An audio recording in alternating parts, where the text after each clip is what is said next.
During his more than 30 years on active duty with the United States Air Force, Dick Myers defended the citizens of this country and worked hard to see that the men and women of the armed forces were treated fairly and with respect.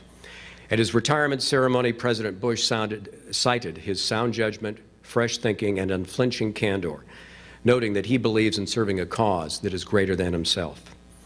His leadership and the exemplary work of his wife, Mary Jo, is undoubtedly a major reason that the men and women who serve today are being treated with respect and honor that for many years eluded those who served during the Vietnam War. General, it is my pleasure to present you with the 2006 Harry S. Truman Good Neighbor Award.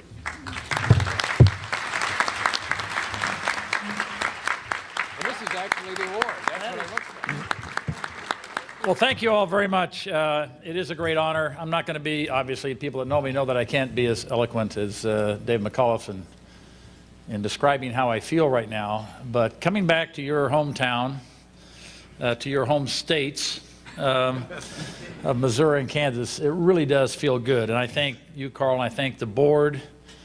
I thank the folks that put on this terrific event. I know there's a lot of people that have worked very hard to make this go smoothly. Master Sergeant, it's an honor to be on stage with you. We had a chance to talk last night and again today, and you exemplify the best of the folks that wear the uniform today, and we have men and women that do amazing things every day, and you're a perfect example, and honored to be here with you. General Petraeus, Dave, we've fought a lot of wars. The easiest one was probably the one you really fought. The hardest ones were the bureaucratic wars, and we fought a lot of those. And we won some, we lost some, and some we got rained out. But we worked it very hard. I've got to acknowledge some special friends. Table 13, I don't know how you got that lucky number, folks, but basically the business that my brother ran here for a long while until he passed away a little over 2 years ago, and Myers Brothers of Kansas City. I'm just glad you all got through security. I think that's terrific, and glad to have you here. And then Ed and Linda McConwell and Mr. Sell, I don't know where you're sitting, but over there somewhere. Well, and lots of other friends, Bob Cannon and so forth, and fraternity brothers, schoolmates in high school and college, and just lots of friends here in Kansas City. It turns out that I have a couple of heroes in life, two presidential heroes, one Eisenhower, one Truman. And I was really turned on to Truman because he's from your hometown, of course, but then you read, I think it was my brother that gave me the book Truman by Dave McAuliffe, and you get into his legacy and the kind of president he was, and quite remarkable. I never met the man, but my brother and I came very close to meeting President Truman. So the story goes that my mom knew his secretary back in Washington. And so we go on a family vacation in the early 50s. And we're about 8 and 10 years old. And we're looking at the sites in Washington, D.C., and at the point in time we go to the White House, and we're ushered in the White House, and we're put in the cabinet room, and we're kind of parked there until the president is free to come in and shake hands with some folks from back home. And two young guys, and we were running around in the Rose Garden, which we weren't supposed to do, but you can't really contain an 8 and a 10-year-old, and we were kind of feisty, and we never got to see the president. Apparently he had better things to do, or other things to do, or it may have been they just got tired of trying to corral us and said, would you please take these couple of spunky kids and take them somewhere else. So we never got to meet the president, but we came very, very close. And I still remember the day very well, and since then, of course, I've been back in that cabinet room, not as a cabinet official, but as a military advisor, and it always brought back memories. And I said, well, yeah, I was here, 50 years ago. I remember this pretty well.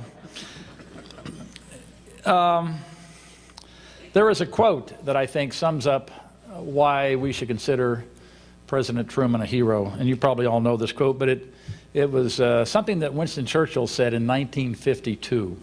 And if you'll permit me, I'll read it. This was his, they're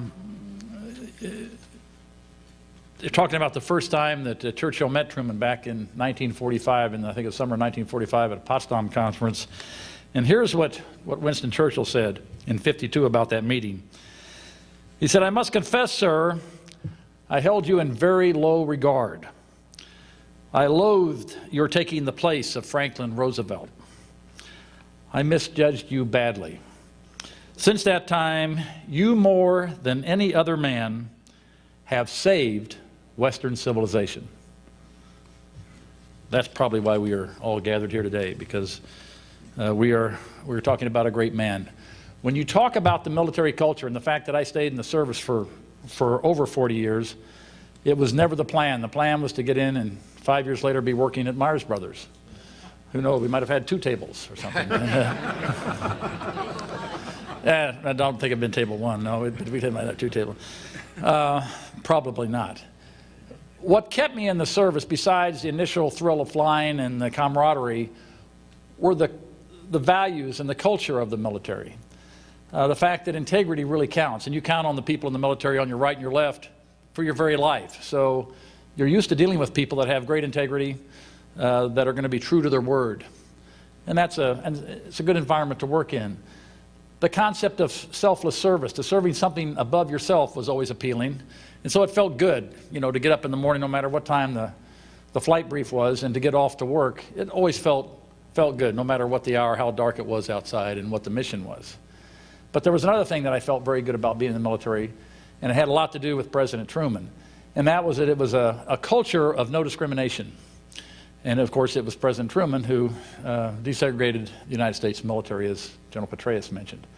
A very important concept, but the kind of culture that I enjoyed working in, one where you're promoted on your own merits and not what color you are, or what religion you are, or even where you went to school. You could go to K-State and look what could happen. And so I think we owe President Truman quite a bit. There are a lot of things in this world today that cause me concern, but none greater than the current security environment that we're in. And I've talked about this a lot. I talked about it when I was in uniform. But I feel the current security environment that Carl talked about in terms of a violent extremist is a serious threat to our way of life. In fact, I characterize it as the most serious threat to our democracy and our way of life, and our friends and allies for that matter, than any we faced since the Civil War. And the reason I say that are for 2 reasons. One is violent extremists using terror as a method instill fear in our minds, and fear is a very dangerous thing, and it sort of inhibits all human progress. You can be paralyzed, as we know, by fear. And if you think back to 9/11 and just how you felt on that day and how you acted in the following weeks and months, you'll probably have to admit to yourself that, you know, fear of that event, or that event, caused a certain trepidation, and you changed your behavior to some degree. And the second thing that goes with that, and why I really worry about it, is that these violent extremists, if they could, would use more violent means. And those means are available. Fortunately, they have not, to the best of our knowledge, fallen in the hands of violent extremists. But of course, I'm talking about biological weapons or nuclear weapons. And maybe not even nuclear yield. Maybe it's just a radiological device. You say just, I mean, serious weapons that they would use if they could, and they would kill us, or they would kill your children or your grandchildren, and they wouldn't shed a tear. In fact, they would dance for joy. So it's a very serious threat. We have, I think, a pretty good strategy for the short term, but the long-term strategy has to be, and it was what I was talking about in my testimony that you referenced, the long-term strategy has to be to create an environment on this planet where men and women don't want to join, in this case, jihad, which is the subject of today. But it could be anything. And so what is the solution? The solution is not necessarily military, although military will play a part. But it is the political and the educational and the economic, diplomatic solutions. And it's going to be a long time before we get to that stage. It's going to be an awfully long time. I think the coming decades will be like the Cold War was. And we still don't have our strategy together, not even, in my view, particularly well in this country, but we certainly don't have the international strategy that's going to provide the kind of climate where we can all walk the streets of whatever city you want to walk without fear of something perhaps bad happening. I think it is terrific that the international students are here, that they were recognized. I met with each one of them before the luncheon. There was a young man here from Saudi Arabia. I didn't know if I saw him stand up or not, so I don't know if he is still, there he is. And we had a chance to talk for a moment, as I did with all the students. And he's studying here in the United States. He intends to go back to Saudi Arabia, and he wants to take back to Saudi Arabia something about Americans and try to bridge the cultural gaps and the knowledge gaps that exist between our two cultures. And I think that will probably happen in each of the cases of the people sitting around those two tables of wonderful international students. And in the end, that's probably the answer. It's education, and it's people that understand and are tolerant of different cultures and different ways of life, so that we can get to that end state that I was talking about, where young men and women don't feel like they have to go out and commit some of these atrocities and uncivilized acts that we see today. There's we've been speaking about David McCullough, and I'll just end with this, because how many have read his book? Came out, I think, last year, 1776. Have we had some folks read the book?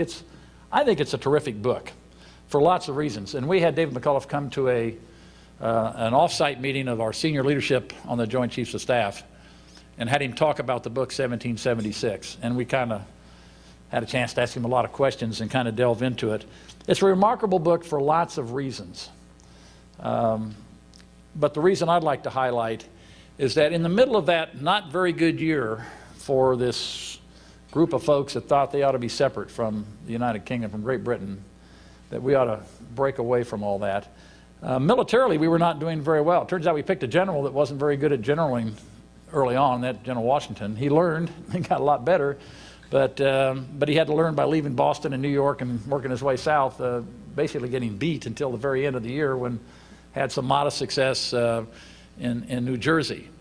In the middle of this year, and went from an army of tens of thousands to an army of 2,000 or 3,000 at the end of the year, and they were ragtag. They had very little equipment or clothing. They would freeze, as you read the book, they would freeze to death on post just because they didn't have the clothing to stay warm.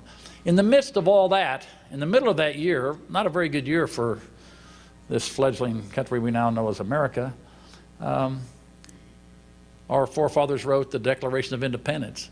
You know, you think about optimism, holy mackerel, that was a pretty optimistic thing to do, because it wasn't much to point to the fact that we were going to be successful in this endeavor. And of course, if you weren't successful, those folks that signed it, they were pledging their lives and their fortunes and their families' lives, and we all know that. But the part about the book I like the best is that you think about our Declaration of Independence, you think about our Constitution, you think about the Bill of Rights.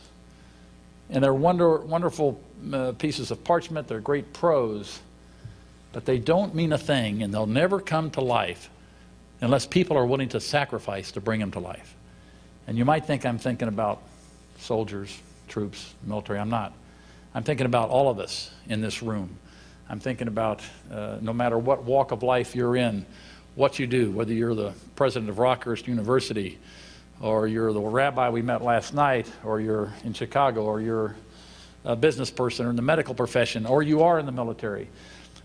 One thing we must have learned after September 11th is that we want to make this world a better world. We all have to be in it together. We all have to put our shoulder to the wheel, as they say, and try to make it a better world. And that's one of the lessons of 1776. If people hadn't been willing to sacrifice in those days, then we wouldn't have the United States of America that we have today. And it's worth a read if you haven't read it, just to remind yourself that this all doesn't come easily. This comes through sacrifice, and it's going to continue to come through community involvement and continuous sacrifice. And I think that's another legacy that we've learned from President Truman. I have a quote that I'm going to end with. David Petraeus is a historian. He probably will be able to. If you recognize this quote, sing out, because I'm not going to tell who it's from, but it's somebody that President Truman knew quite well, and his name has been mentioned here earlier today. And while it's, you know, an American sort of quote, I think it has a lot of applicability in the countries that are represented back here as well. The quote goes like this, because I think everybody appreciates the word that I'm going to start with. And the quote goes like this: freedom. No word has ever held out greater need for sacrifice, needed more to be nurtured, blessed more the giver, damned more its destroyer, or came closer to being God's will on earth. May America ever be its protector. And the person who said that was General Omar Bradley, 1948, the first chairman of the Joint Chiefs of Staff. Thank you very much.